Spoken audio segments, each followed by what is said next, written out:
Hello and welcome to the Shea Hates Everything Podcast, where we talk about video games, movies, comics, and other shit that matters. My name is Shea, and today I hate being sick for 10 days and counting. Hello, my name is Kyle, and today I hate me. Yeah. I am not also sick. I was For just doing, once. I was I feel doing like that for solidarity. I feel like you are sick a lot when we record. Yeah, well, it's just like Or it's like been you lately. just recovered from being sick a lot. Yeah, it's been crappy this year. I mean, the weather's been crazy, like up and That's down true. a lot because it's Ohio.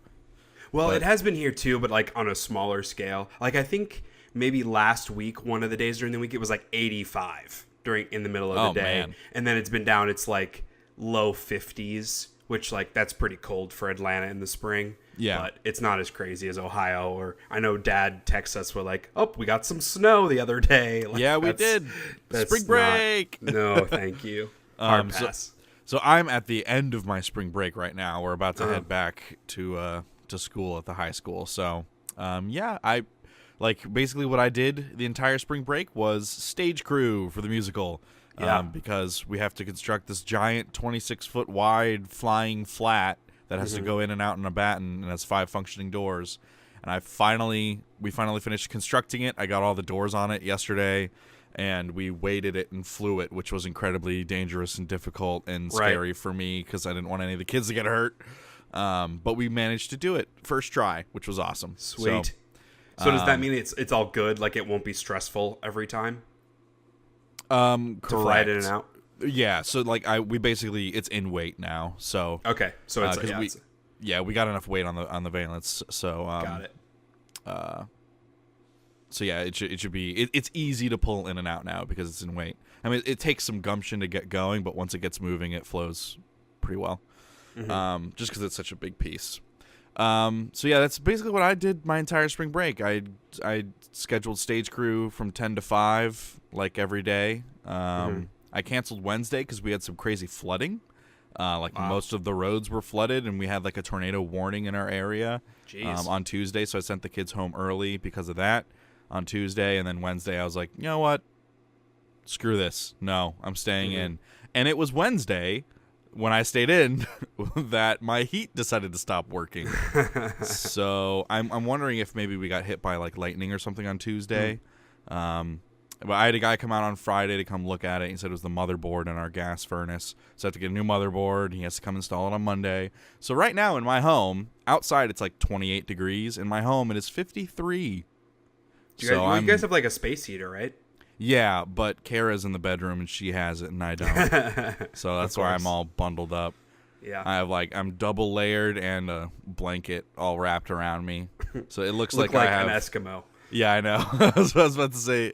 If you were to blur my webcam image, it looked like I just have like a lot of blonde hair because I have this tan blanket. Like just flip it around. Yeah. So having a fun spring break. The joys of home ownership. Yeah. When something breaks, you can't call the landlord. You just have to pay for it. Yeah. Well, and this isn't all that expensive. It's only going to be like $120 or something. Oh, all right. So it's not that bad. Yeah. So I guess, we should say apologies for missing last week for last episode. Obviously, I was sick. Yeah, man. Quick rant on me being sick. Let me set you up the timeline here because I'm not joking when I say I've been sick for 10 days and I'm not feeling any better. So we'll see how long this lasts. Maybe I'll still be sick in the next episode. But so I started feeling some like flu symptoms, not this past Friday, but the previous Friday when I was at work. Got home, like chugged an emergency, was drinking water to try to stave it off, and I failed. And it just hit me like a fucking truck Friday night. Had like 102-degree fever and just like awful congestion and coughing and hot and cold flashes, just all that awfulness. And so woke up Saturday when we were supposed to record the podcast and was like, no way in hell am I able to do this. Felt like that all through Saturday, all through Sunday. Took a sick day from work on Monday. I started feeling a little bit better. My fever broke on Monday. And I've been like slamming, ibuprofen, Mucinex, Tylenol, cold and flu, basically any meds that I could get my hand on. I'm just like chugging bottles. And so on Tuesday, I was like, I'm feeling better. I'm not ready to go to work because I'm still very symptomatic, but I don't have a fever. Let me work from home on Tuesday. So I did that. I was feeling not great, like still kind of just feeling gross and sick, like a bad cold kind of sick. And did the same thing on Wednesday. And I was just like, I don't know why I'm not really feeling that much better, but I stopped taking fever medication because my fever had broken. Well, sure enough, Friday afternoon, my fever shots back up because it apparently had not broken. I just suppressed it with all my meds. And so that's why I wasn't better, is because I was still super sick. It was just covering it up with my medication. Right. So I did like a virtual urgent care visit because it was cheaper than going to actual urgent care. And the doctor diagnosed me with an upper respiratory infection. Yay. And prescribed me some antibiotics and some Claritin, some more heavy duty stuff to help clear up all the congestion. And about an hour after that appointment, when I was getting ready to go pick up my prescriptions, I felt like a pop in my ear, the way that you do, like when you're flying and you get that like popping in your ear and you need to stretch your jaw, chew gum, yawn, etc. to get rid of it. Except it wasn't going away. And so when I went and picked up my prescription, I was like, hey, so my ear was like all clogged up and I have this ringing noise. What's the deal with that? And she's like, well, that's probably a symptom of the respiratory infection because you have all this pressure in your nasal cavity in your head that it's just, that's where it's, focusing. I was like, okay, that makes sense. So the amoxicillin that I'm on should help get rid of that because it's fighting the bacteria, etc. So I took those meds, and then on Thursday I was like, you know what, I need another sick day. I need to just stay in bed, do nothing. And my fever was still there, and so I took a sick day Thursday. Friday I wasn't feeling better at all, still have a fever, still all my problems, my ear's still clogged up. So I took another fucking sick day, 3 sick days in a week. Plus I never even went into the office once. It sucks.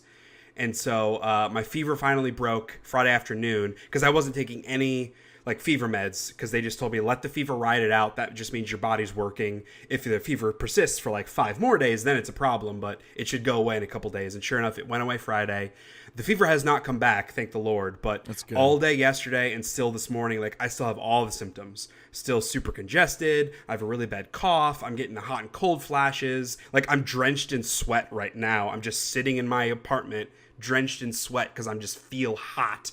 And then the worst part is this ear thing. It's been 4 fucking days that I've been on these meds, and my symptoms are not going away at all. And so after we record this podcast, I'm going back to the urgent care to see if they can prescribe me something more intense, or take a look at my ear and see if it's another problem. Because I talked to Mom and Kelly's mom, who's also a nurse, and I called an urgent care on Friday to describe the ear problem. And they were like, yeah, you probably also developed an ear infection from all this other stuff. So you probably have 2 infections that the amoxicillin is fighting, which might explain why it's not going away, because it's not that strong of a medication. Right. So it's just I'm just so fucking done. It's been 10 days.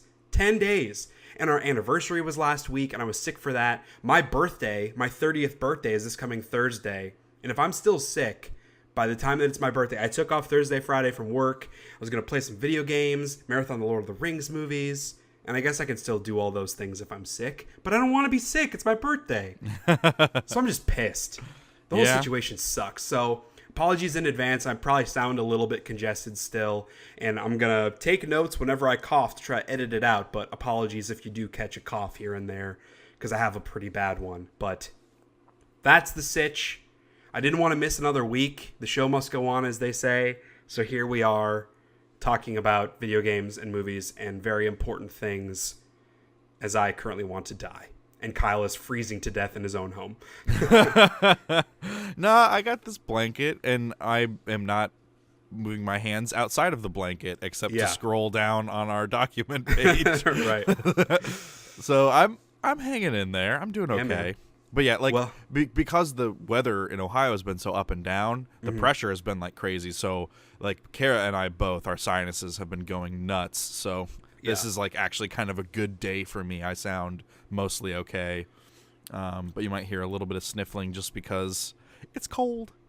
Well, and because it's springtime now, in Georgia we get this awful pollen. It's one of the worst in the country for pollen.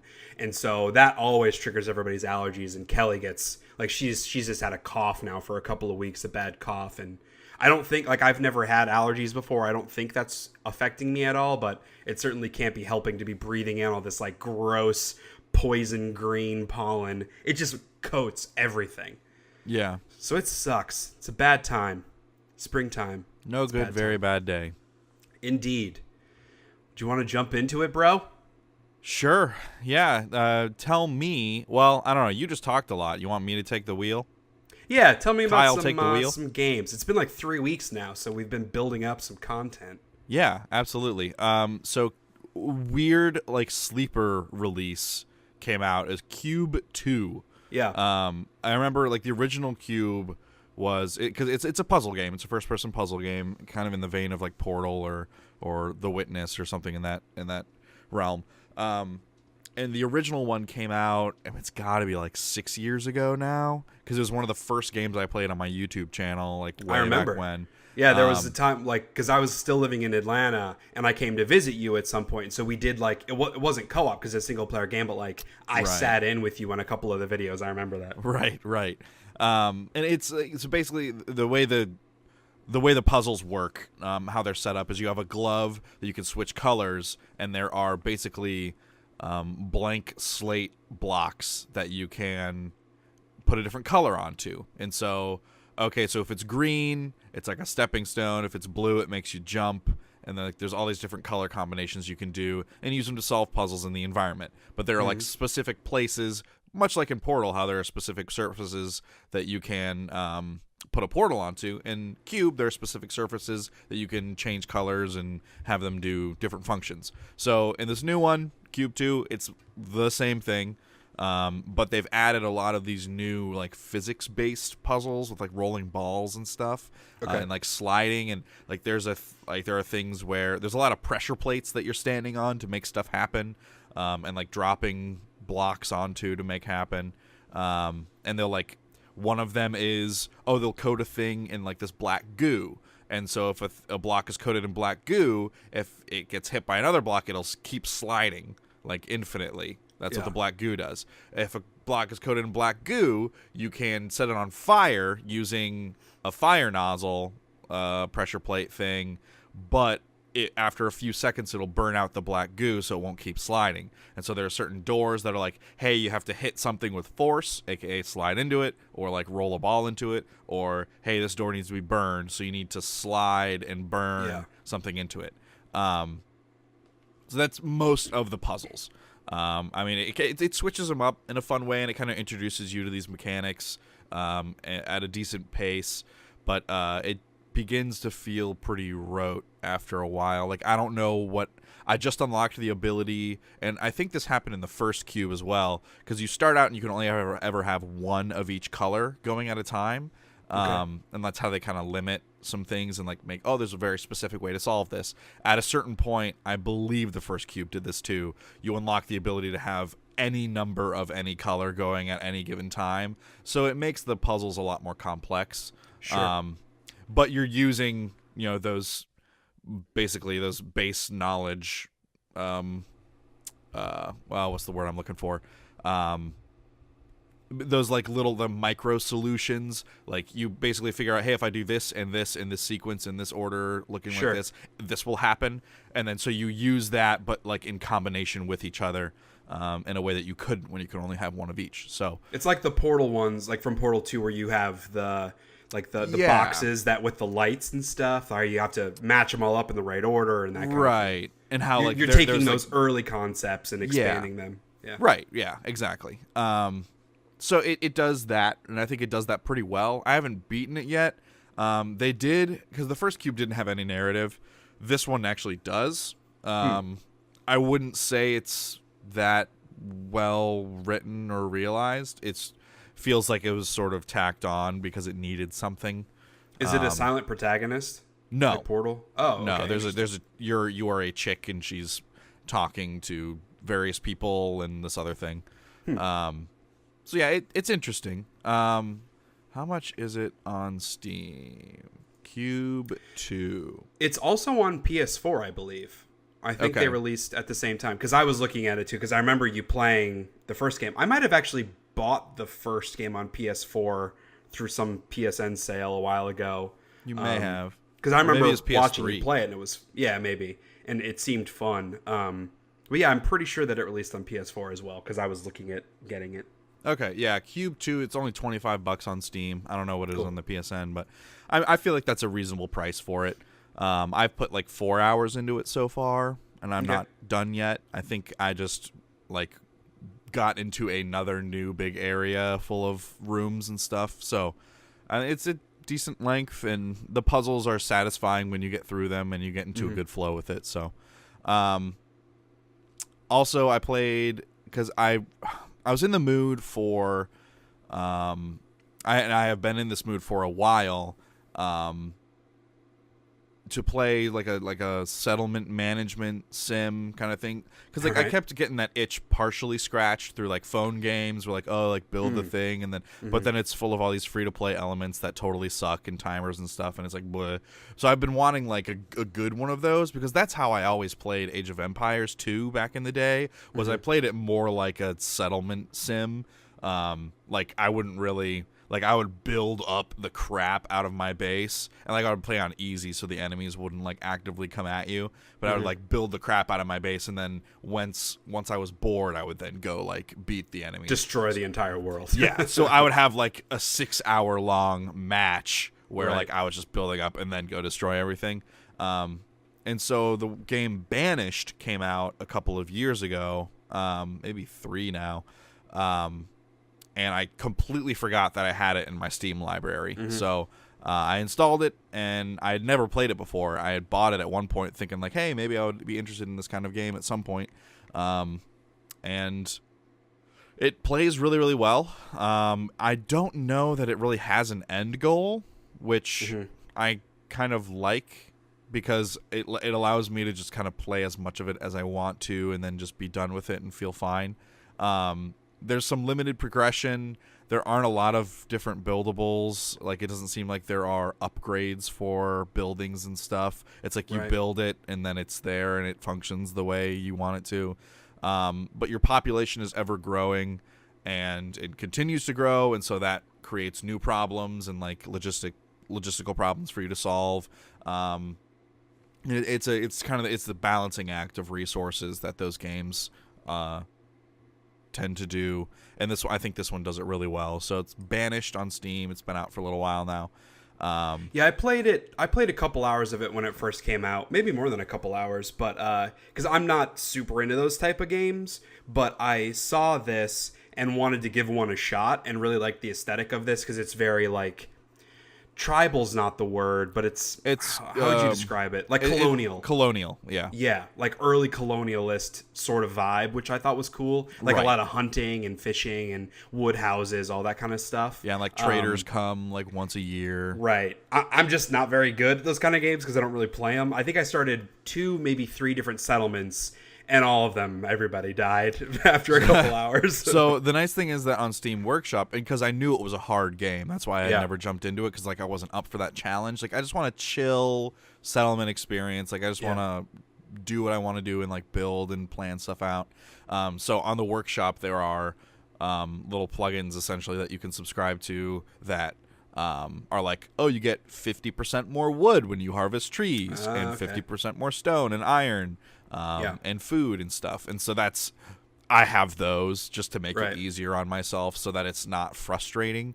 And even with those, like sometimes I'm not doing a good job and my food supplies get really low. And so I have to like scramble. And that's been the current balancing act, is I don't have enough food production going.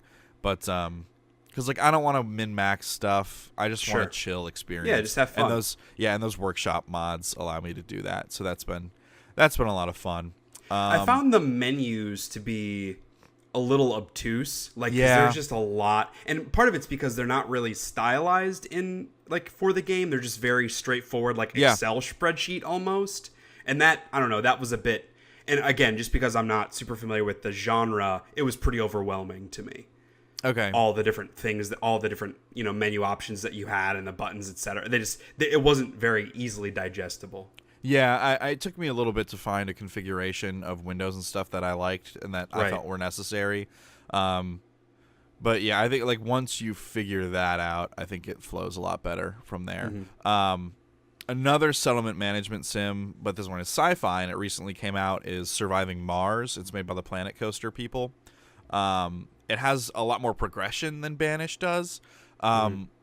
It's like I think there's like too much micromanagement with it though, and I think it's more frustrating than it is rewarding because like it's this you're colonizing Mars.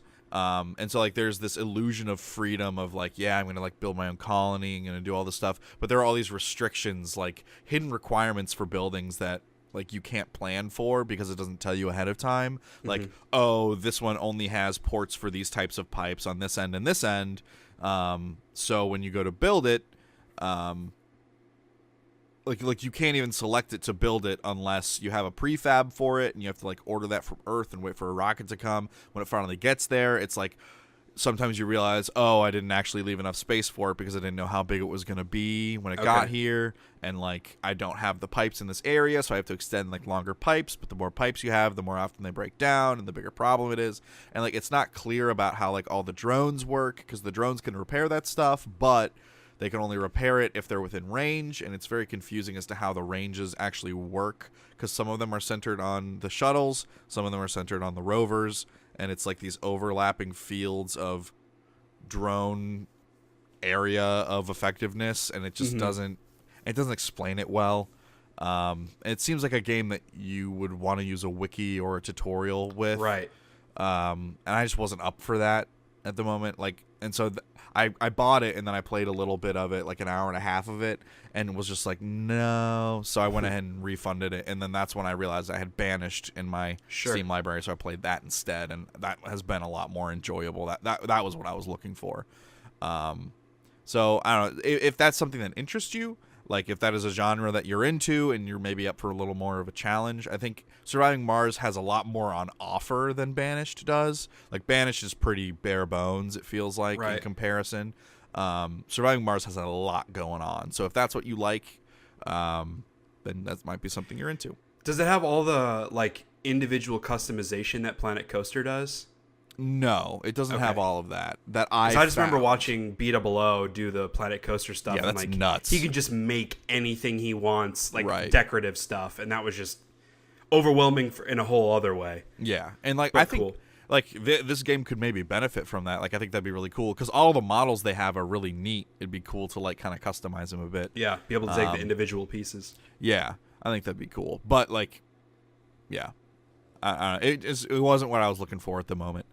I got Far Cry 5. Yes. So how is Far Cry 5?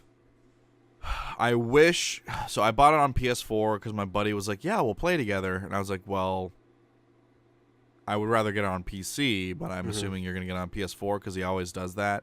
He's like, yeah, I'm getting on PS4. So I was like, okay, I'll get it there.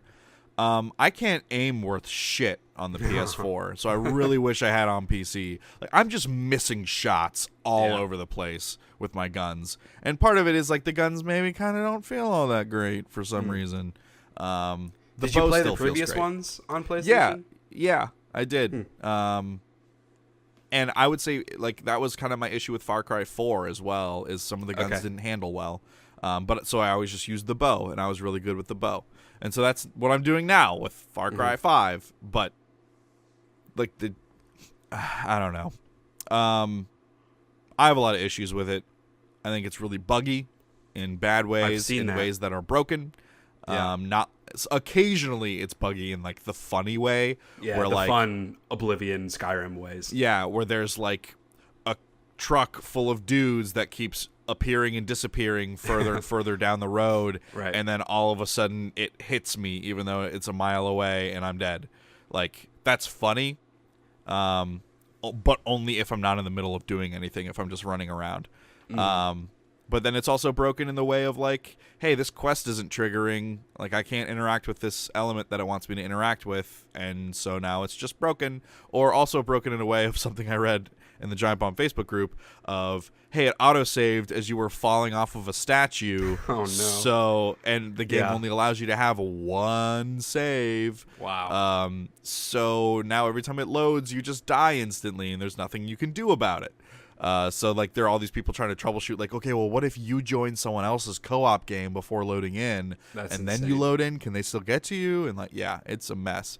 How does that happen? Why would you only be able to have one save? This is 2018. Dude, I don't even fucking know. And then like there's the whole issue with like there's social commentary, how like the initial marketing was very, like it felt very topical for the time, and they backtracked on that way harder than I would have thought they would have. Well, it sounds like, I mean, and correct me because I haven't played it, but it sounds like they maybe tried to split the difference or like play in both. Like they tried to do some stuff very serious and some stuff really over the top, and that's what doesn't work. Yeah, like maybe that was originally their intent, but it almost feels like someone from like they had it and someone from higher up came in and they were like, yeah, no, we're not going to do this. We're not going to alienate part of our audience. And so they just had to like take out chunks of the game and slapdash this thing onto it. Because basically how the main story is conveyed to you is you do shit around the world and it builds up a meter. Once the meter hits a certain thing, like someone comes and knocks you out. Like, you can't do anything about it. They knock you out, and they abduct you, and you sit in a chair while someone monologues at you, and then they let you go. And that just happens over and over and over again. It's that same thing. Sounds very interactive. It's super dumb. It's terrible. Stupid. Because, like, so they didn't make the story like, they didn't leave enough of the story in to make it interesting or for you to engage or to become engaged with it. And then... but they still have this great sandbox that, while buggy, offers a lot of reward and fun, and like there's really good writing in a lot of the side quests and stuff, which has been a Far Cry staple for the last few. Like there's good side quests that encourage exploration, and so like they have this great sandbox, but then now because the story is shit and the structure of the story is shit, they pull you away from that to be like, hey, no, remember we were going to say this thing to you. We're going to still try to say it, but we're going to whisper it, but we're going to make you listen to it. Okay, now you can go have fun. And it's like, all right, here I am having fun. Hey, no, there's some other shit I wanted to say. Like, it's super at odds with itself. For me, like... Ugh. And maybe I was in the minority on this, but I think the concept of a game like this going after and talking about this like ultra-conservative, alt-right, cult kind of like militia, that could be a really cool thing. In the real America, that could be done really well. For me, looking at every single game Ubisoft has ever made, I never had any faith that they would do this well. That's because fair. They have never done it well in any other game that they've tried to like be real. And so the fact that it wasn't as hardcore on that as maybe the marketing made you believe, that's okay with me. But the problem, I think, is that like it overcorrected or it like was too watered down, and so now it's just kind of like it doesn't have enough personality in either direction. Right. It totally doesn't. It doesn't. It feels like it doesn't know what kind of game it wants to be. Right. Which maybe that's a result of an internal kind of indecision. Yeah. That may have happened somewhere along the way. I don't know, but it also has an arcade mode, which because like Far Cry, like the map creator, that's also been a series staple. So arcade mode is literally like Super Mario Maker Far Cry. Like you can just play like a playlist of people's levels. And the really cool thing about it is you have like a separate arcade level that you're leveling up, and you get perk points to spend on on skills and stuff in the campaign from doing that. So like if you're feeling like really underpowered or getting shit on in the main campaign, or like there's a special ability that you want, just go play arcade mode for a little bit, get a couple perk points, pop back in the campaign, and buy the thing. And there are it's the same. Your progress crosses over to the same. Interesting. So like your perk points do. So because in the main campaign you don't have a level anymore. You just get perk points. You're earning perk points through challenges. And like so like get a certain number of kills with this type of weapon, get a certain number of kills with this type of weapon, headshots, melee stuff, like do this in a car and like other vehicles and stuff, or like wingsuit this far, like you're getting perk points for completing those challenges, which like offers up, hey, maybe you should switch up the way you're playing to get some more, like fulfill the challenges and then get more perk points.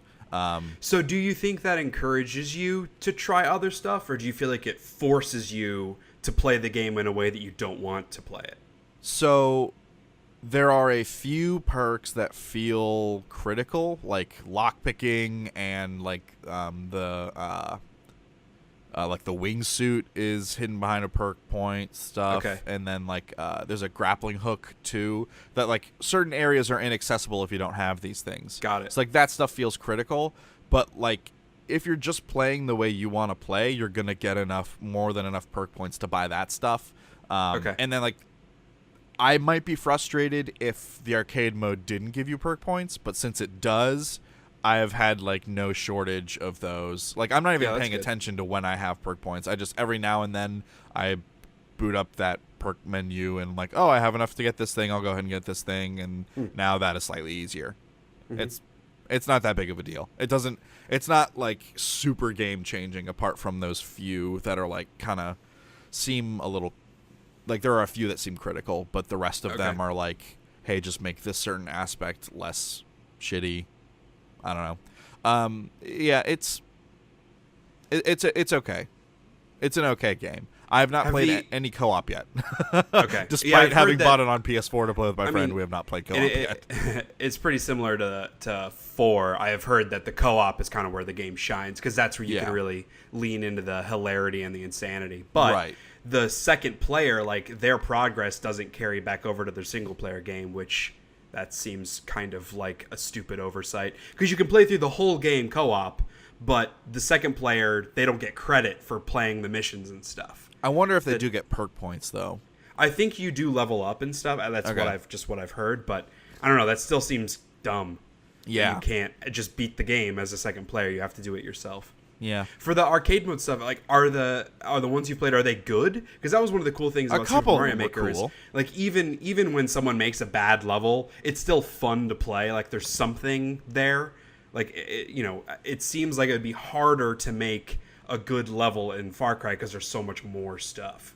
For sure, yeah. I mean, there's a lot more going on. I played one level that was like a city that was full of like undead that were coming at you, and so like basically they wouldn't get put down unless you had headshots in them, and so like it was this weird balance issue of I don't have enough ammo, so I'm having to like run back to this mounted machine gun Jeep and hop in that and mow them down as they come at me. But eventually I did manage to kill all of them. It just took forever. Yeah, there are some cool ones, and then I'm waiting to encounter the level that someone makes where just like 1,000 enemies die, and then when you finish it, you just level up your arcade mode like 30 times and get a bunch of perk points. I'm kind of waiting for something like that to happen. Yeah. Just be like, hey, here's some free levels. I'm kind of waiting for that to happen. I don't know. We'll see.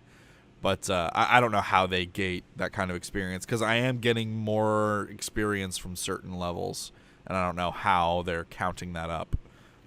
If that's something that you set when you create the level, or if that's something that is like, hey, you have to kill a certain amount of enemies. Each one gives you this XP. I don't know. So it's interesting. There's a lot on offer. Not all of it is good, but most of it is at least okay. Some of it is good. Like a lot of the side quest stuff is a fun time. Like they have a good sandbox, and it's like full of Easter eggs and stuff for other franchises and other medias. Like there's a sewer tunnel with a red balloon hanging outside of it. It's pretty good. Yeah, I don't know that I want to go there and walk through that tunnel. I don't know that I will, but yeah, it's a lot of it's like half the team was in charge of we're gonna say something and do this, and the other half of the team was just like, we're gonna make a side quest about a balls festival, call it Testy Festy. Like, okay, that's just do more of that, man. Yeah. If they would have taken the let's have fun with this from the beginning, I feel like it would have made a lot more of a cohesive fun experience than trying to sprinkle in elements of like, no, let's really say something about modern American culture. Right. Yeah.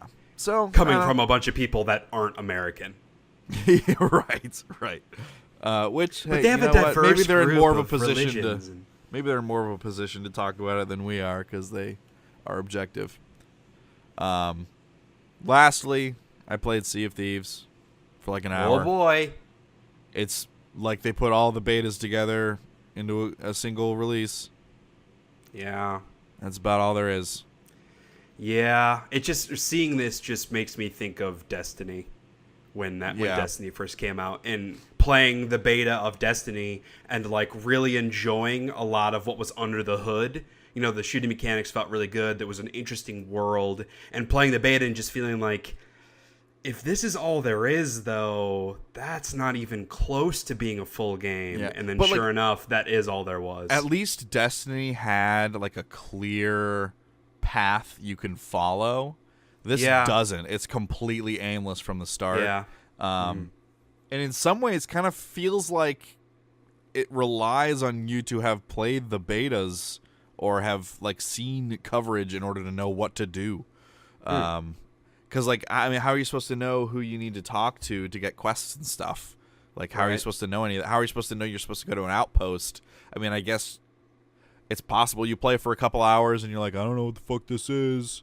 So there's no tutorial or anything? I mean, there's barely one at the very beginning.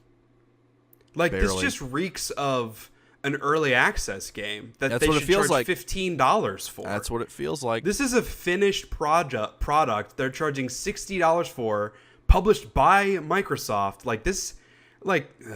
Everybody was so up in arms over No Man's Sky and, like, all the hype and stuff, and Sony was lying about it, which, like, I don't really buy into the pitchfork mentality of people against No Man's Sky, but this seems way more egregious than No Man's Sky did. Feels like it. Because, I mean, they give you no reason to play other than relying on the fact that it's fun. And it is fun, but, like, I played a lot in the beta, and, like, I got my fun. But the fun seems determined by playing with fun friends. And in which case, that has nothing to do with the game. If you play a co-op game with your friends that you have fun with, it's gonna be fun. There's nothing about the video game that's making it fun. Yeah, I would say, like, even playing with randoms, though, is still fun in Sea of Thieves. Is it? Yeah. You're still able to, like, communicate and accomplish stuff? Yeah. They have a lot of like contextual chat options. Okay, that's good. And like emotes and stuff. Yeah. Like that part of it is good. Okay. Apart from my one experience with whatever the fuck his gamertag was who stole my chest and wouldn't give it back, the vast majority of people are not out to ruin your day. Yeah. Unless they're on an opposing ship. And maybe, I mean, they've said they have a big plan to support the game. They haven't really talked about new releases and updates and stuff yet. Right. I mean, like, I hope that they put it all together. It's just, this is not the first time that this has happened with a video game from a major publisher and a major studio. It's just hard to trust that this is the one that's going to get it right when Destiny didn't and still hasn't. At least it sounds like with No Man's Sky, it took a long time, but at least it sounds like people who are playing the game now are like, this game is phenomenal. Yeah, it just took them 2 years. There's another big expansion coming this summer. Right. It's like I keep waiting to play it because they keep releasing content. It's like I want to play it like when everything is there, and so I think I'm going to try again this summer when the expansion comes out. Yeah, we'll talk a little bit about. We'll talk about that in the news segment. But yeah, I read about that and was like, yeah, this seems... Because I bought the game a couple months after it came out because it was on sale for like $40. And I was like, sure, I'll go ahead and buy it. And I have not played it like 2 years later. Okay. So it seems like it'll be a good time to come back. Yeah. So what about you? Yeah. Well, I haven't been playing that many things because I've been putting a lot of time into 2 games. So I don't remember if I talked about it last episode, but I picked up Final Fantasy XII, The Zodiac Age. I picked it back up, I should say. So I was playing it several months ago, and which I know I talked about. And then towards the end of the year, like, new stuff was coming out. I needed to catch up on games, and I just kind of put it on hold. So I picked it back up, And I wasn't as far as I thought. I was at the Mandragora's boss, the 5 little Mandragoras thing. Yeah. So I was like maybe 2/3 through the game. So I've been playing it a lot, and I'm at the late game now. I could probably beat it in another 4 or 5 hours of playtime, but I'm going to grind more because grinding is fun in that game, and it's super easy. Yeah. But, yeah, it's just, I don't know. It's funny. I had a Zen-like experience the other day when I was playing it where I had it on like 2 times speed. I was just running in a circle around this big area, just killing dudes. Like, I didn't have to press any buttons. All my guys would just do their thing.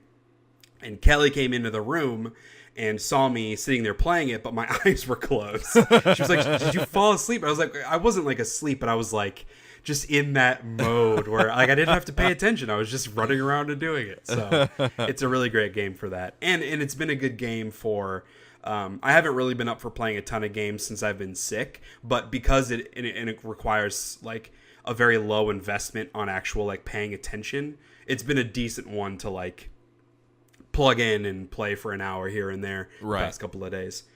Also been playing, and I finished Rise of the Tomb Raider. Okay. So I was only a couple hours in last episode, and I finished it. It's a very solid game. I would say I enjoyed it less than the first one, for a couple of reasons. I don't think the story is as interesting. There's like a big twist that happens, which is kind of cliche and not really justified, and the world isn't as interesting either. I thought the world in the first game was pretty well varied with like the beach area, the mountains, the woods, whatever, and in this it's like either a forested area or snowy mountains, and that's really all there is, and it just kind of gets monotonous after a certain period of time. They did add some like side missions, which is a cool addition to be able to do, but there aren't that many of them, and they're not like super deep with narrative. It's just kind of like you walk up to one of the dudes and he's like, "Hey, they captured some of our guys." And so you go visit an area you've already been, which just has like new enemies, and then that's it, and you're done. So it's like, it's a nice thing to add to like expand the playtime of the game, but it's not super deep. It's not like a huge addition. There's like some new craftable weapons that you can, like little bombs and Molotov cocktails and stuff that really make the game way too easy. I mean, I played on normal, and I had the same problem that I had when I was playing The Last of Us on normal, which is like if you get headshots, it's so easy to kill guys that I'm always full on ammo, I'm always full on craftables, I'm always full on first aid, and it just kind of makes a lot of the combat pretty trivial. It got better at the end game when they introduced like the new enemies, which are almost exactly the same as the new enemies from the first game. Because in the first, they're like the samurai undead dudes. Yeah. Apologies, had to cough. And in this game, they're undead like knights. So it's basically the same. The same thing. And like they function a lot of the same way too. And there's even one section where you're like storming their little castle area, and I swear to God, it's moment to moment the exact same as a moment in the first game where you're storming their castle and you're just kind of like running through these alleyways, and they're up on like towers and shooting you with fiery arrows. And I was just like, this is the same fucking thing I've played in the previous game. It was crazy. I don't know. It sounds like I'm being like overly negative on it. It's still solid. And it didn't feel like it really improved on the first game in any significant way. And a lot of the stuff feels pretty much the same. And a lot of the stuff that is similar isn't as good, like the setting and the characters. So, I don't know. I was pretty underwhelmed with the overall experience. I did play through, because I have the definitive edition on PS4, which is like the 20th anniversary, whatever. And it comes with a bunch of DLC. And I played through, there was a side quest about Baba Yaga, who's this like medicine woman thing, and it has like a little bit of a horror vibe to it, because you get like poisoned and you are getting like hallucinations and that kind of thing, and that I thought was cool. It's Baba Yaga? I think it's Baba Yaga is the name of the seen witch. John Wick? No. Oh man, that's what they call John Wick. Baba Yaga. Baba Yaga. Interesting. I wonder if it's like Japanese or something. I don't know. I don't know. But yeah, so that was a fun side quest, and it was longer than I expected too, because it's a bit of a different twist. You're still doing a lot of the same stuff, but like because Lara's having these hallucinations, instead of fighting wolves, you're fighting these like demon dogs that have fire coming out of their faces and that sort of thing. And so it's just like it's a little bit different of an experience, which I thought was fun. Okay. So yeah, it's a solid game, but it's not amazing. Did you get it on sale? Probably. Okay. It was several months ago that I bought it, and it just took me a while to get around to it. I assume I bought it when it was on sale for like $30, $20 or something. Okay. Because right now it's still $60 on the Microsoft Store. That's ridiculous. Yeah, and I think that's just for the regular version of it. Yeah, and there's more DLC. There are two DLC things that take place at Croft Manor, which I have not played yet. I will. So I do want to check those out. I'm not sure what they're supposed to be. And there's also a weird, and I'm not sure if it was like microtransactions related in the original release, but there are these things called expeditions, which are like little mini missions that you get to outside of the main game that I think is like you either get an objective or like it's like a horde mode, but you unlock card packs to use in these. And I thought about loading one up and was just really uninterested. So I can't speak to whether or not that's okay. But I remember the first game had some elements of that too, like this challenge mode that seemed really uninteresting to me. Yeah. So I'm not sure if these Lara Croft missions, if it's this, or Croft Manor rather, I'm not sure if it's the same or it's like a horde mode or not. But I plan on checking those out to see. Yeah, it looks like the 20-year celebration Rise of Tomb Raider on PlayStation Network is still $60. Well, then, yes, I definitely got it when it was on sale. Okay. That game came out like 2 years ago. Yeah, well, this is like, actually, the 20-year celebration one was released on October 11th of 2016. Yeah, it's still $60. This is the one that has all the DLC and like it's been updated for PlayStation VR and stuff for a couple Yeah, that's things. the one that I got. Yeah. It has like 4K and all that stuff. Yeah. Huh. Interesting. So, you been watching anything? A little bit.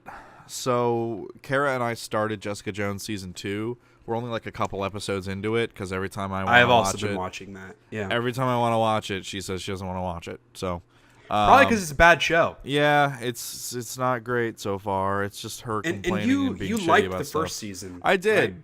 but I think I'm beginning to realize maybe I liked that first season because of David Tennant. Absolutely. And that was the only, and like I still thought the first season was bad, but that was the only thing that kept me going was David Tennant, and now he's not in it. And honestly, I find everything about the second season to be worse than the first season. Not just that he isn't there, so it sucks, but the writing is so painful. It's all very amateurish. It's like high schoolers made it. And that sounds dramatic, but it is. The directing is so bad, and like the choreography and the blocking are they're just bad. It's like a high school theater production. And like I made a note for a lot of the little like fight scenes and like little moments where like they push somebody, it feels like they were in a rehearsal and they were doing it at like 0.75 speed, like a walkthrough practice, and that's the take they used. It is painfully bad. It is one, like, I'm not exaggerating, and I'm going to have to fucking finish it because it's a Marvel show and I don't want to lose out on it. I'm like halfway through the season. It's the worst show I remember watching in several years. It is way worse than the first season, which was already terrible. But I apologize. I interrupted you to rant about it. No, that's okay. So what have you seen? Like, you're a couple episodes in. Like, what's standing out to you? The fact that I guess I didn't notice it in the first season as much because it felt justified because she was really having a shitty time. But just how fucking lame and shitty she is all the time about everything. And just how she doesn't deal with anything well ever. And she always makes bad decisions. It just I can't root for her. You know what I mean? Like I don't want her to succeed because she doesn't deserve to succeed. She doesn't learn from her mistakes. She doesn't try. She doesn't care. Like any positive move that she makes in her personality or relationships, she completely undoes 10 minutes later. Right. And they're like, I don't know if you've gotten to the point where there's the new landlord that's like a vague love interest. But he is a terrible actor for one. He sucks. And the relationship sucks. It's just the whole fucking show. It is so shitty, and it pisses me off. Yep. Those how does something that is that bad make it? How does it make it? Why does no one raise their hand? And it's just it's amateurish. That's the best way to describe it. It's like a bunch of people who have never made a television show and have no idea how to make a television show or write for characters or direct or choreograph stuff. It's like they all got together and just made something in a vacuum and just put it out there with no leadership, no notes, nothing. Because like characters just do stuff that there are so many times where like either Jess or Trish or the black sidekick dude, who I actually like that character. Yeah, I do. He's like the one guy I like. They'll do something that I'm like, no fucking way would this character ever do that or say that. It's so outside of their character, but that's what they need to do to justify the plot. And that was a problem in the first season too, because it all revolves around like Kilgrave and like, we capture him. Am I going to kill him? No, I'm not going to kill him. Oh, now I want to kill him. Oh, we're going to let him go so that we can kill him. Oh, no, I want to capture him so that we can save him again and so we can arrest him. But no, I want to kill him. And she's just so indecisive because they needed to make 13 episodes of a television show. Yeah. And it's the same thing. It's all over again. And Kelly gave up. We watched like 5 or 6 episodes and she's like, Shea, I can't watch this anymore, which makes it that much harder for me to go and watch it because now I'm by myself watching it. So really, like I've watched like maybe 1 or 2 episodes since she quit, and I can only watch it when I'm already in a bad mood. And because if I'm in a good mood, it's going to ruin my night. It makes me so angry. Bad television should not be allowed to exist when there are so many good people out there, and selfishly I'm pointing at myself, that can do something, and instead they make this absolute garbage. Pisses me off. And it's not like The Big Bang Theory or Gossip Girl or Keeping Up with the Kardashians, which is like, those are just terrible in conception and would never be good. This is a good comic book character, and Kristen Ritter's a good actor. She does a good job as this character. The character is just written really poorly. And that's what makes, because like this show could be good, and that's what makes it way more frustrating. And the fact that I can't just ignore it and pretend it doesn't exist because I'm like invested in this universe. Right. Now I'm angry. I watched a lot of anime. And now for something completely different. So how's anime? It was a good time to move on. It's a lot. It's just a lot of it. I'm watching like 6 shows that get updated like every week. Okay. I think 2 of them just had their last like first season episode air, so I think those are kind of done for now.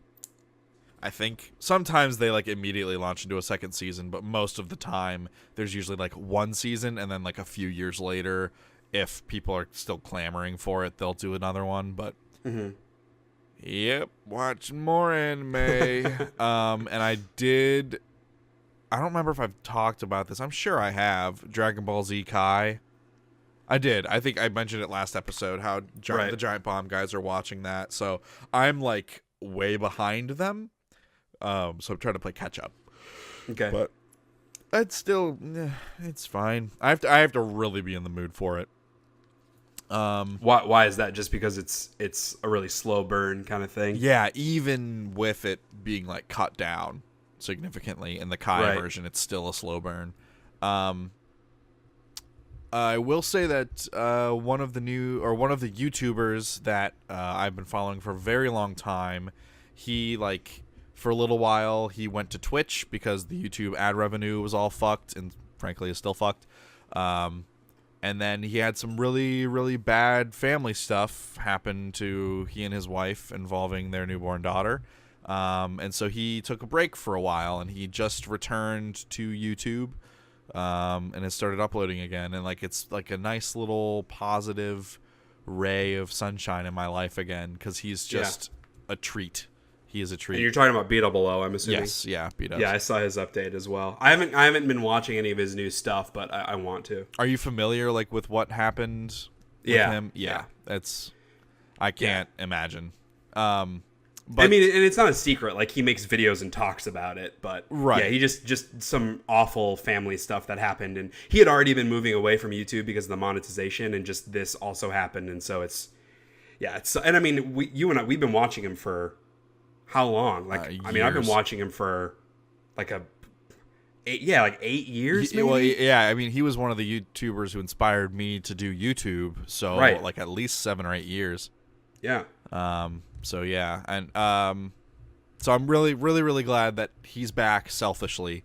And I think like it seems like it's good for him to kind of bring himself back to that schedule, and he's like been involving his kids in a lot more of his videos. He has 2 daughters already, and so he's been involving them in some of his recent videos and stuff, trying to like just like spend more quality time as they're getting a little bit older. They're able to like actually speak now, which is kind of crazy because I remember when they were born. Right. It's like they have personalities and stuff, which is crazy. And then I saw the new Jumanji movie with my fiance. Shit. We watched it. Honestly, I will say the new Jumanji movie is better than the story of Far Cry 5. It's a bit apples to oranges. Yeah, but all right. So with the new Jumanji movie, the main chick is super hot. The actress Karen Gillan. That actress is really hot. I don't know anything else about her. She was in Doctor Who. That was where she kind of like got her big break. Okay. She was in Doctor Who several years ago. She also plays, I can't remember the character's name, in Guardians of the Galaxy. She's the blue like cyborg chick. Oh, okay. Yeah. Which in the first Guardians of the Galaxy, she was absolutely atrocious. Right. As that character. She was in better. The second in one, the she second was one. better. Yeah, for sure. Also, like, The Rock. I love The Rock. Yeah, he's easy to watch. Jack Black. I fucking love Jack Black. I know you're not a big fan. I have liked him in a lot of stuff. More recently, he gets on my nerves. He just feels like he's going over the top and trying too hard a lot. And especially this character, because he's like actually a hot teenage girl. Right. And granted, it's just trailers, but it really like rubbed me the wrong way. It seemed really corny. He looked like he was having the fucking time of his life playing a teenage girl. And Yeah. that was fun to watch. Yeah.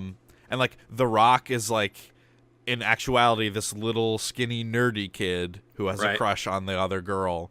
And so like watching The Rock be like an intimidated, nerdy, like small guy who's like uncomfortable in this big body was really fun.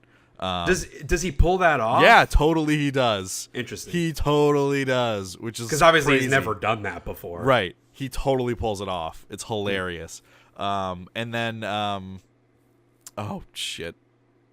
Who's the Chris Hart? Chris Hart, thank you. I can handle Chris Hart in small doses. I cannot stand Chris Hart. Kevin Hart. Small dose. Kevin Hart. Small doses for me. And this movie, I had just enough Kevin Hart. I had just enough. There was between the 4 of them, it was a good time. And then one of the fucking Jonas Brothers was in it, and I was like, go die in a fire. But you know, I laughed quite a few times, like genuine laughs. I feel like I wouldn't care about this movie if it wasn't Jumanji. Like, it wouldn't bother me, but I actively hate it and never want to see it because it is a quote-unquote Jumanji movie, which is just the laziest trying to cash in type of thing, because it barely has anything to do with Jumanji. Yeah, it's basically the game Jumanji sucks people into it, and because the first Jumanji is the guy was sucked into the game and then was spit back out, and the game starts infecting the real world. Yes. In this one, they're sucked into the game, and it's them. But it's a video game version, right? It's just unnecessary. It would have changed 10 minutes of the film to make it just a random movie and not be Jumanji. Yeah, and then I wouldn't care, and maybe I would even watch it. I probably still wouldn't watch it because it looks annoying. But I'm glad like it wasn't as awful as maybe it seemed. Yeah. they do make a reference to Robin Williams' character. They mention his name once, and that's like exactly the only real connection, which I think it's better that way. It's better that way. Maybe. Like, leave that movie alone. Absolutely agree with that. But my point is, leave it alone. Don't pretend like this is a Jumanji sequel. movie. Yeah, sure. Yeah. Sure. I don't know. Like, there were some genuine laughs to be had there. And the movie, it had like a fun kind of spirit behind it. It's not all bad. It's not all bad. There are things to like. And then I just saw A Quiet Place featuring Jim Halpert. Nice. Yeah. And his wife. Is she actually his wife? Yes. Ah. Emily Blunt and John Krasinski. Yeah. How was that? Kelly and I really want to see it. It was really dumb. Oh, no. And not good. No. I would argue very not good. Without going into spoilers, like, why? So it's a horror movie, but it relies on jump scares a lot. There are a couple good tension sequences, but there are a lot of jump scares that are just stupid. And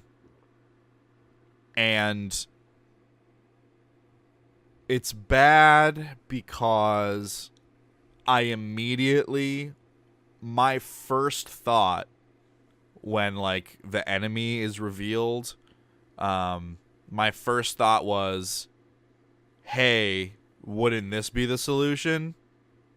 And then, like, apparently no one thought of that, and then it was the solution. Okay. And then I was like, how did nobody thought of that? What? Not this is like over like a year and a half after like the whole big thing happened. No one in the world thought of this to do this thing that is so obvious. So that was really dumb. And the ending of it was supposed to be like, yeah, power trip, like the last shot, and then but I was like, this is just so stupid. Like it didn't. That sucks. You know what? The movie does suck, Shea. And it sucks that it sucks. I know Kelly will still want to see it, and I do want to at least watch it, but it sounds like that's going to be a random Redbox rental for us. It should be. Do not go to theaters to see A Quiet Place. Is it well acted at least, or like is the cinematography interesting? Because John Krasinski directed this. The acting's fine. I would say, yeah, acting is fine. The kids aren't great, but they're kids. I would say Emily Blunt and John Krasinski do a fine job of carrying the tension. And John Krasinski actually does do Crazy Eyes pretty well, which I didn't see coming. But he can do Crazy Eyes. Like there are a couple of sequences that are good, and like a couple of like good moments. Like little teachable moment things between him and the kids and stuff. Those are okay. I will say within the first 5 minutes, I was laughing out loud in the theater because of something that happened. Oh no! I laughed out loud. No one else was laughing, but boy howdy did I find it fucking hilarious. Oh, that's such a bummer. Yeah. So. I don't know. Now I kind of want to see it, like even more. Like, well, yeah, go see it. Like, form your own opinions. Sure, of course, but I take what you take, at face value, and not that we always agree. But if you're gonna be that down on something, I probably am not gonna be like, I loved it. I mean, it's not the worst movie ever made. It's just a bad horror movie, which is all you can really say for it. Kara. Like when we were sitting there, she was like, well, at least John Krasinski was in it. I was like, yeah, at least Emily Blunt was in it. Right, exactly. So, something for both sides of the relationship there. It's not really that type of movie. No. But sure. Yeah. So, that's what I watched. Crazy thing. The Don't new say it. Jumanji movie is better than A Quiet Place. No. I was waiting for that. If you're going to go see a movie this weekend, I recommend Jumanji over A Quiet Place. Well, I would recommend the original Jumanji, that's for sure. I can't watch that movie anymore. Ever since we lost Robin Williams, I can't watch a Robin Williams movie anymore. I can't do it yet. Too soon. Yeah, it's still a bummer, but we watched a couple in like the months after he died, and Jumanji was one of them.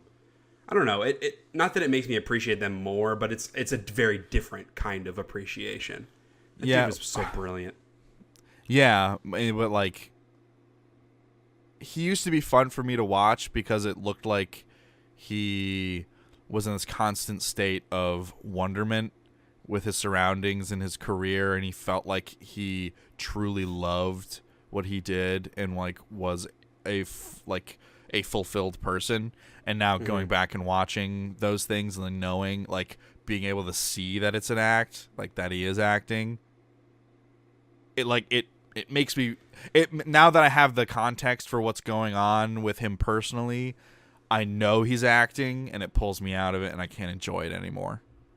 Yeah, I get that, I guess. It's just, I don't know. And I wasn't in the dude's head and know all of his thoughts and feelings, but with people like that deal with that, like, you know, semi-bipolar stuff, because like Jim Carrey talks about it a lot. It's not like it's only pretending. Yeah. Like, he does, you know, feel that at times. It's just the swings are very large in either direction. Yeah. But I definitely see what you're saying. And hopefully we'll forget it so that I don't feel the same way the next time I watch a Robin Williams movie. So that's what I watched. How about you?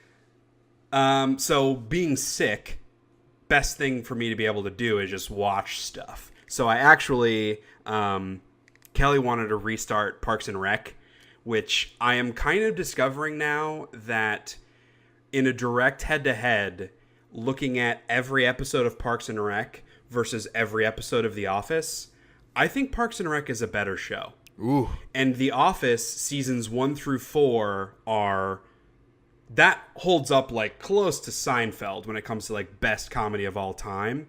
But seasons 5 through 9, which is more episodes than the first 4 seasons, so many of them are just actively terrible, just bad, that it really, really brings down the show as a whole. And like, I'd never want to watch. I mean, some of season 5, 6, 7, because Michael's still there.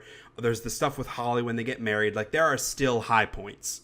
But a lot of it, like, I don't want to watch a lot of those seasons and a lot of those episodes. And Parks and Rec, I mean, the first season is not great. A lot of season 2 is not great because of Mark Brandanowitz boring me to death. But seasons 3 through 7, everything is so fucking phenomenal. Anyway, so we were watching Parks and Rec. We've watched the first 3 seasons, and we're like maybe a couple episodes into season 4, and we've watched all that in like the past 2 weeks. I also watched the first 3 seasons of The Office when I was sick, because that was my like lay in bed, come in and out of consciousness. I just have it playing in the background. I mean, nothing really to say about those shows. I've watched them dozens of times each. Well, not Parks and Rec, but yeah.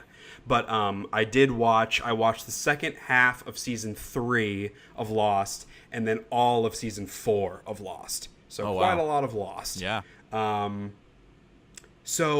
I'm getting now to the point where like I'm not enjoying a lot of it. There's still something there, but it's gone. It's crossed that barrier. You know what I mean? Yeah. So, and I think it's because season 4 was the start of that for 2 big reasons. One, that's when they started the jump forward in time. So like in the first 3 seasons, always like flashbacks, and that's how they're developing characters, developing tension, etc. You're learning more about the situation. Right. And in season 4, they start jump forward, where you learn, oh, these couple of people got off the island. It wasn't fun. There's this extra drama that's happening. Now they want to go back, blah, blah, blah.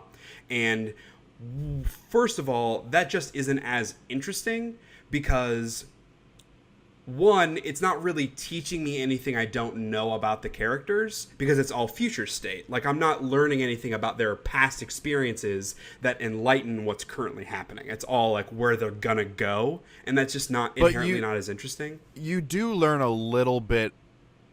Well, I don't know that you learn. I think it raises new questions about what the island is and the nature of the island. So it does do that. It absolutely does. It absolutely does, and some of that works, some of it doesn't, which is my second point. But still on the first point of it not being as interesting, it's also because the whole season, like the way season 3 ends is there's the boat, and they think they're going to get off the island. The entire season 4, which is 14 episodes, is all them dealing with the boat trying to get off the island. That is way too long to be dealing with one problem. Yeah. It just gets boring, and they're just recycling the same problems over and over again. It also introduced a couple of new characters, which, like, the one scientist physicist guy who's like the nerdy weirdo, he's kind of interesting. Yeah. But most of the other characters I didn't really like. And I don't know, it's just the flash forward stuff, it didn't really work as well to me from the get-go, and it relies on it way too much. It does set up some additional mysteries, but most of those I didn't find as interesting. The second big problem with the show that is introduced in season 4 is the time travel. And that's really where the show fucking jumps the shark into, like, laughably bad territory, where it's so confusing and random and weird and stupid. And that is, like, they just kind of tease it here and there in season 4. And there's a whole episode with Desmond where, like, he's jumping back and forth between time periods, which was a totally superfluous episode. But I don't know. So I'm nervous now. And I only have the 2 seasons left, and they're both shorter. It's like 13 to 17 episodes or something like that in each season. So I'm on the home stretch, thankfully. But, man, it was kind of a slog getting through season 4. One fun moment, though, that I totally forgot happened was Michael comes back in season 4. And he doesn't really do a ton, but it was like a fun reveal that I totally forgot about that he comes back. So that was fun. I don't know. It's just like when you tell me that they get off the island, don't spend 14 episodes for me waiting for them to get off the island. Like, it's just the tension's gone. I know they get off the island, so the fact that Jack has to have his appendix taken out and he's in surgery and, like, oh, he's sick. Like, there's no drama because I know he's going to be fine. It's just that kind of storytelling device is failed from the start because it removes all the tension from what's currently happening. Yeah. And what's currently happening is the story. The future stuff is additive and just, I don't know, a lot of it just wasn't necessary. And plus there's still the whole, like, not only is there the love triangle, really it's the love square between Jack, Sawyer, Kate, and Juliet. Right. When they're on the island, but there's also the future stuff where there's the love issues between Jack and Kate and blah, blah, blah. And so it's like you're hitting me twice with this bullshit that I don't care about. So yeah. Lost. That's fair. So much potential. So unless you've been watching anything else, you can jump into some news. Yeah. Let's do that. We've had some game announcements. So do you want to tell me about some of those? Yeah. So the game that you're excited about, Spider-Man, is now coming out on September 7th to PS4. It's earlier than you would have suspected because you would think, like, oh, this big superhero game that they've been pushing really hard for a while, and has been, like, a big part of their, like, conference presence and stuff lately. Like, you'd think that would be, like, their flagship holiday release, but September 7th is too early for that. So, I don't know, like, do you think they're going to have something additional? Like, do you think they're planning on something else for the holiday? Yeah, I was trying to think about any other games they've announced but don't have release dates. And I mean, like, Last of Us was already pushed to 2019. God of War's coming out this month. Now Spider-Man in September. There aren't any other big exclusives. Like, Days Gone is delayed to 2019. Right. There aren't any big exclusives. I mean, I keep saying there aren't any big exclusives, and then I keep thinking of Detroit Become Human comes out in May. So, like, there isn't anything that has already been announced that we don't know when it's coming, you know? And so I don't, like, maybe this is, because it is September. I mean, it's right before fall. This might be their quote-unquote fall big release, because unless they're going to announce a new game at E3 that's coming out in the fall, which I think is pretty unlikely, I don't know. They might not have like a big fall exclusive, and they might just be relying on like they have the Call of Duty DLC, whatever marketing, and that comes out in October. Who knows if they'll do co-marketing on Red Dead, which is also October. So I don't know, man. It seems weird that this would come out so early when they could easily like wait and have it come out in November. Right. I'm kind of now wondering though, because the PlayStation VR price dropped also, like it had $100 price drop. Yes. So now it's only $300. Right. And like this seems like maybe it's a response to the Rift and the Vive seeing price drops recently. So maybe this is kind of a response to that to stay competitive in the market. But maybe they have some big VR thing cooking, and this price drop is like to get more people on board, and maybe they'll have something at E3 that they show off. I don't know. Maybe there's some big VR thing for the holidays. I don't know. I just don't know what studios they have that aren't working on games. You know? They're kind of because like I could see Guerrilla. Well, no, it's been too soon. Like because it's like for them to tease the Horizon sequel, and obviously that wouldn't come out this year. But that game only came out. It came out about a year ago now. Yeah. So it's like if that even feels too soon for them to even tease something like that. They were working on the Frozen Wilds DLC. Right. So I don't know. Because all their other big studios are working on stuff. And who knows where I don't think Dreams, the Media Molecule game, I don't think that has a release date. Okay. But that's also not a big tentpole release. Like that's a pretty niche game. Right. Very weird maybe project. They're going to tease like VR for Dreams or something. That seems like something that would make sense. PSVR implementation for Dreams.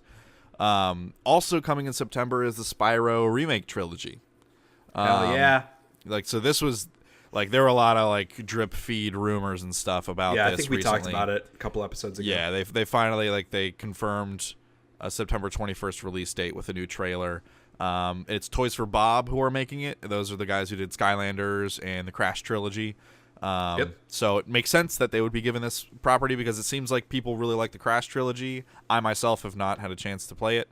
Me either. But it seems like some pretty positive feedback there. It's going to include Spyro the Dragon, Ripto's Rage, and Year of the Dragon, which those are totally the three you would want. Those are the three Insomniac ones. Right. Complete visual overhaul, just like they did for Crash. It looks fantastic. It looks did you watch the trailer? Yeah. It looks awesome. It looks really it looks good. Beautiful. Yeah. It looks like a modern game. Yeah. And I think that's what I would want. And then that's awesome. They also analog control support and stuff, because back in the day it was D-pad only. So analog control support. The graphics look really good. I guess they have a new soundtrack as well. The story that I was reading, I think it was a Game Informer, said it was a reimagined soundtrack. So I don't know what all that entails, if it's all new tracks or just re-recordings or what. But and Tom Kenny, who plays SpongeBob, is also going to reprise his role as Spyro. So they got the original Tom Kenny back to do some more VO. Yeah. Which is the thing you probably need to do. Yeah, I'm super pumped for this. Yeah. September is a pretty hard-hitting month. We have Spider-Man's coming out, the Spyro Trilogy's coming out, and there's something else. Shadow of the Tomb Raider comes out in September as well. Right. So that's like 3 big games that I'm looking forward to. Yeah, I probably will skip Spider-Man, but the other two are... maybe once I talk about it on the podcast. Is 3 games. So really, I'm getting 4 games in September. You're getting 5. Yeah. It's a big month. Yeah. I do, man, now that you talk about Rise of the Tomb Raider, I do need to... I played a bit of it. I don't think I beat it. If I did, boy, howdy, don't remember it. So maybe I need to pick that back up and... Yeah. Yeah, it's worth playing. And you liked the first one, right? Yeah. I really liked it because I mentioned this last episode, but I'm working on my top 100 games of all time. That one didn't quite make the cut. It was close, but I really enjoyed the first one. And this one, it was just kind of a diminishing return sort of feeling. And it might be more about, because I just played the first game. I replayed it maybe 4 or 5 months ago. And so that might be part of why this felt a little repetitious is because I played it so recently. Okay. But that also doesn't bode well for Shadow if I'm going to play that again in a couple of months. That's fair. Yeah. So. So there's been this whole big hullabaloo about the System Shock remake. Right. How they kind of got into feature creep, and they felt like they needed to take a step back and refocus, and like they were straying too far from the original vision for the game. So they took a short hiatus, kind of restructuring and rethinking things, and now they're back on. They're moving from the Unity engine to the Unreal engine, which is like, if you don't know a whole lot about game development, moving engines is really hard to do. But if like they're gonna do it, now is the time. When they're going to be kind of rethinking and restructuring things. And like now that they have scaled things back, because they were having a lot of issues getting publishers to back them, I think because the publishers were looking at like the scale of what they were wanting to accomplish and being like, yeah, probably not a wise investment for us, because seems like this is a little too ambitious. Now that they've scaled this project back to its like original scope, they're getting a little bit more publisher interest, which is a positive thing, because that can provide them with additional funding that could help them actually finish it, additional funding and resources rather, and marketing too. Publishers are really important for stuff. So now they're targeting a 2020 release date, which it still seems to me like, why even really say anything? Because you don't know how long this is going to take, dude. Although maybe they do. Maybe like they have, now that they're like, they've refocused, they're like, yeah, okay, this is how we can do this. And maybe they do have a good roadmap. I don't know, internally. So we'll see. System Shock remake. I would be very interested to play it when it comes out. Absolutely. I still would have been interested to see their original project, which is more of like a remake of the game with like a lot of new systems and stuff. I still would have been interested in that. Yeah. But I totally get why they want to scale back and focus on what their Kickstarter was trying to deliver, which is just like essentially a remaster, just like remaking the actual core game. Right. And I would still be very excited to play that. Yeah, absolutely. Lego Incredibles. Yes. Is going to be releasing on June 16th. So announcement and a release date. Yeah, that's coming really soon. I mean, TT Games, they can shit this stuff out in their sleep, man. So Lego Incredibles, there's a trailer out now. Go check it out. It looks like fun. I fucking love the Incredibles. I can't believe it's taken this long to have a second movie coming out. This is the perfect time to release this kind of a game. This makes sense. Absolutely. Lego Incredibles. I mean, there was no gameplay in the trailer. It was just like an announcement, but whatever. You know CG, what it's going to be. And it looks, the kind of game it will be. For me, it's more about like, it's not like DC or Marvel or Star Wars where there are this huge plethora of characters. So I'm curious, like, if it's going to be a little bit smaller scale on the cast, the way that like the Indiana Jones games were. Although, it's more about the abilities. In the original Incredibles movie, they do show like a lot of superheroes kind of in like a sizzle reel, essentially. They do. So I wonder if like they're planning on making all of those playable. That could be, maybe, that would be smart. But yeah, I do wonder if it'll be a little bit of a smaller scale. That's a good point. But yeah, I don't know. I'm down for this. It's been a little while since I played a Lego game. I could get down with it.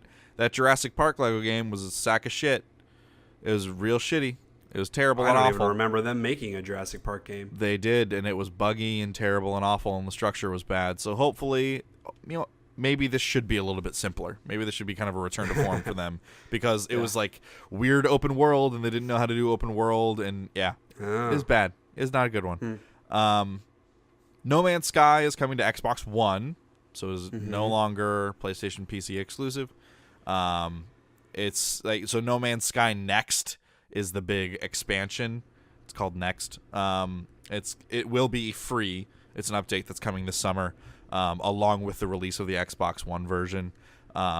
This new Xbox version will include 4K and HDR support, I believe also on the PS4 Pro. It's a really good time to pick it up if you have not, or to return to it if you're like me and haven't played it since release and felt somewhat snubbed by the original release. So this summer, actually, some things going on. There's God of War this month. There's Detroit next month.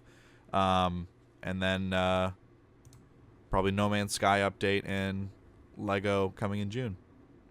Also, Donkey Kong Country Tropical Freeze is coming to Switch next month. And Hyrule Warriors is coming to Switch next month. Skip. I'm looking forward to those. Hey, you know what? More things on Switch, probably not a bad thing. Yeah. So, Lawbreakers, that is a video game. Well, is it? It was almost a video game. No, it's still. You know what? A video it's game. playable. It is a playable game. I don't know if people realize it's playable because no one's playing it. Right. It is an online-only multiplayer game. Not really a hero shooter, but kind of a hero shooter. Somewhere like it had enough that set it apart from like Overwatch and like other games like that, like Paragon and other crap like that. It had enough to set itself apart. It was a lot faster paced, and the style just felt very generic. Like it didn't do enough to put itself out there and talk about what made it different. It also didn't help that Cliff Bleszinski of Boss Key Productions was like the guy who was out talking about it. Because it's his game, but Cliff Bleszinski's a fucking douche nozzle. Yeah, he's pretty insufferable. He's a sack of shit, man. And like no one wants to listen to Cliffy B talk. No one does, because he sounds like an idiot. He sounds like he hates everything that he's talking about, and he sounds like he thinks he's better than you. He probably does. Cliffy B, he's a douche. Like, I hate to judge someone that I don't really know like that, but everything I've ever seen, I've seen a lot of Cliffy B over the years. I've never once been like, I would want to befriend this man. Yeah, exactly. So, Lawbreakers. Yeah, and I mean, they've been planning for a while since the game was doing really poorly, and they had like concurrent players in the single digits. Yeah. To like try to go free to play to get people into the game. And I guess they're still gonna play around with that, but they've kind of just said we're sort of giving up on Lawbreakers. We're moving on to other projects as their main focus. So I mean, like, it is a bummer because these are people with jobs, and obviously there was some amount of passion behind this game to make it get made. And it doesn't sound like the game was bad. It's just it didn't do enough to stand apart. Yeah, and so I'd be interested what kind of thing they can come up with next, I suppose. I'm not. Like, what other bad market are they going to try to shoehorn themselves into next?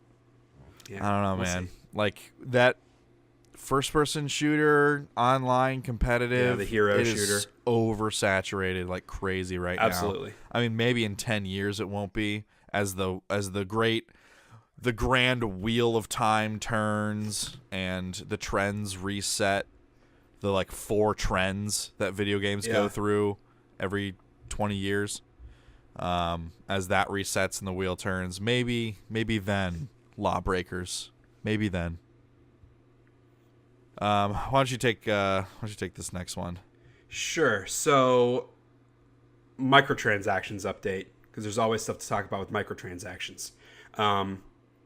Middle-earth Shadow of War, when it launched, had payable loot boxes.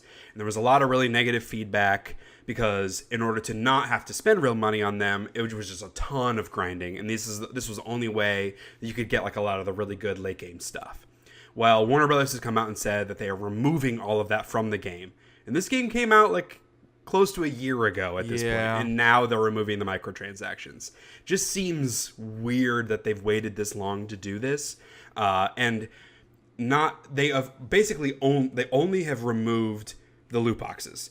They haven't changed the progression in any way of how you earn them in game. So theoretically, like, the grind is still there. You just can't spend money to get rid of the grind, which that just doesn't, I don't know. It doesn't really seem like it's solving the core problem. It's just solving one of the symptoms. Right. But I also never played this game, so I don't have all the context. But seeing the news about this, the reaction was like, not only did they wait too long, but they didn't do a good job solving the problem, which, I don't know, seems weird. Yeah.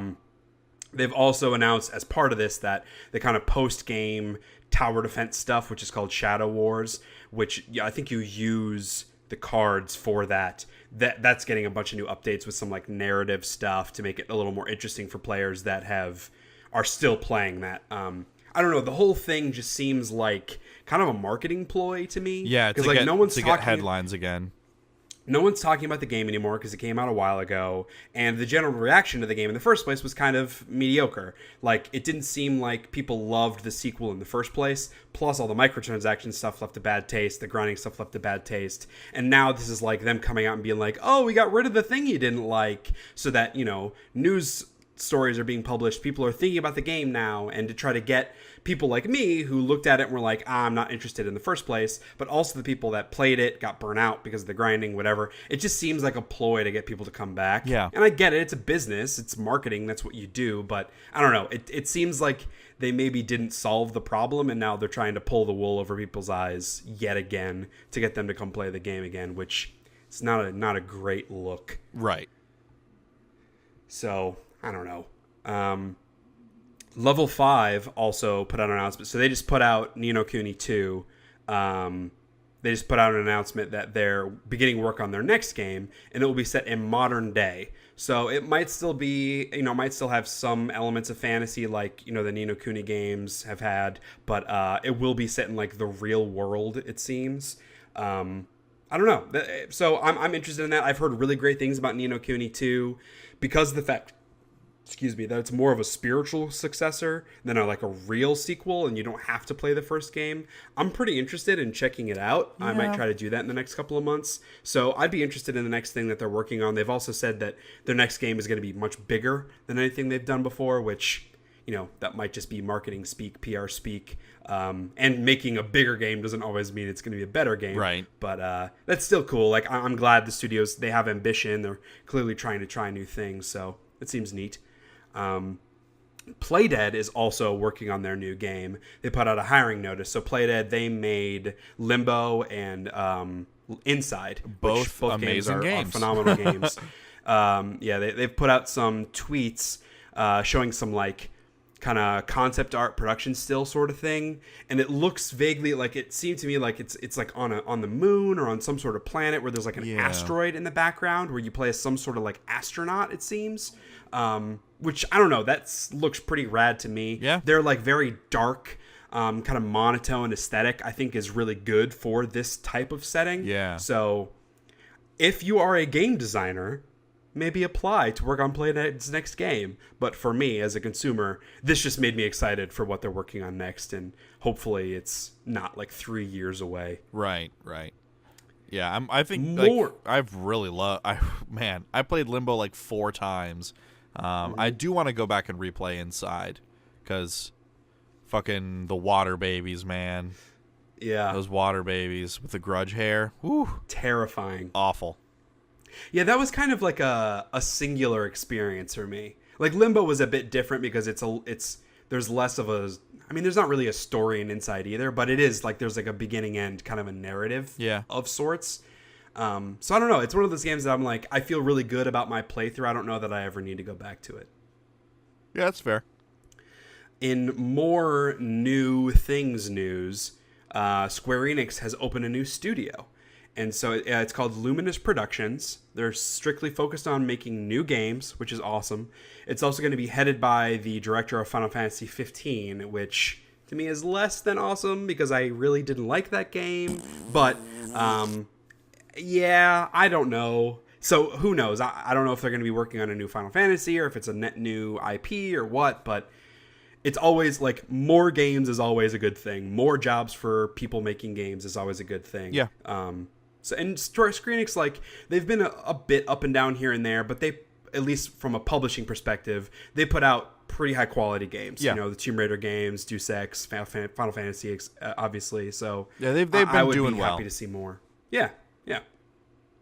And then finally, in the movie world, both X-Men movies that have been announced have been delayed. And so this is the second delay for New Mutants. It was originally supposed to come out in, I think, this month. It was originally supposed to come out. And then it was delayed to the end of the year. And now it's been delayed again to August 2019. And I guess a lot of that is to do reshoots because they're introducing a new character, which seems like a weird thing to do after you've shot the whole movie. Yeah. But Yeah, that's what they're doing. I mean, reshoots are very common. That's not a sign of concern. But the fact that they're introducing a new character is that's a pretty big change to be making. I wonder if this has to do with Disney's acquisition of the X-Men license. Yeah, it has to. I'm sure, and I would assume that's Dark Phoenix, the new X-Men film, has been delayed as well to February of 2019. So it's been delayed like a couple of months. And I'm sure that this is Disney/Marvel wanting to make some changes, this new character, and like I'm assuming they're trying to find ways to integrate the X-Men back into like the actual Marvel Cinematic Universe, which I'm down with. I'm sure that has something to do with. Yeah, I'm down with that too. As long as it makes for better films, I'm totally fine with that. Yeah. So we'll see. New Mutants still looks cool as long as it's still that like horror vibe. Right. Like that was a really, really cool, unique take on superhero films. Yeah. So I hope that at least they're keeping that aspect of it. So yeah, I don't really want to do a hate of the week this week just because I'm feeling crappy and I don't know. So I guess we'll call it a hate of the week, Jessica Jones season 2. I had a large enough rant that I think that qualifies as a hate of the week. Yeah. But another thing you wanted to talk about, which I think is appropriate for me being sick too, which is just comfort games when you're feeling down in the dumps. Yeah. So is there something that inspired this? Well, just I went through some personal stuff lately, and when I get depressed, like I don't want to go out and do anything. I don't want to be around people. I want to be miserable when I'm miserable. And so to kind of combat that a little bit, like I can't bring myself to go out and be around people sometimes. So I stay in my own. Like I like to be on my own in my home, and then I try to like play a game to take my mind off it. And so Banish was really good for that because there's like just enough going on to like keep my mind busy. I did jump back in and play some of the new Minecraft Snapshot, and that game is like wildly different now. I know, all it's the new crazy stuff. It's insane. Yeah. And then I started and played through the entirety of Resident Evil 4 on PC yet again on professional. But some might say that's the best game ever made. Yeah, like you. Like me, I would say that. Some might say, little teaser for my top 100. Some might say it's the 50th best game ever made, which is still that's pretty good. That's pretty good. 50th best game ever made. It's pretty good. Not good enough. But this is the first time I've ever played Resident Evil 4 where I managed to fully upgrade every single weapon and get the exclusive upgrade in a single run. It's the only time I've ever done that on professional. So how many times have you beaten that game? It's got to be over 30. Yeah, I was gonna say it was at least like 25. I think on original GameCube, I think I've beaten it 15 or 16 times. Yeah. And then on PS2, I beat it twice. I beat it once on the Wii. I beat it twice. No, I beat it once on PS3 and once on PS4. What am I up to? Like 20? Yeah, ish. Like 22. I beat it once on Xbox 360. And then you haven't said you just beat it on PC too. Is that the first time on PC? No, it's the third time on PC. Yeah. So that's at least 25 to 30 times. Yeah. That's a lot. It is a lot. It's a good game. Great game. Best game. It is. I also, it is a great game. The next one I'm going to do, and I think I'm going to do it this summer, is the original GameCube release on professional with the chainsaw controller. Oh, I have boy. never done that before. I played on easy with the chainsaw controller once, and I didn't beat it because the controller's awful. But I think I'm going to try to do it on professional with the chainsaw controller. It was an RE5 thing, right? The chainsaw controller, or was that with Resident Evil 4? It was the collector's edition of Resident Evil 4. Okay. Yeah. Okay. Interesting. Yeah. I think I might try and do that this summer. Yeah. I'll keep you all updated. I know it's tremendously interesting. So those are kind of my comfort games.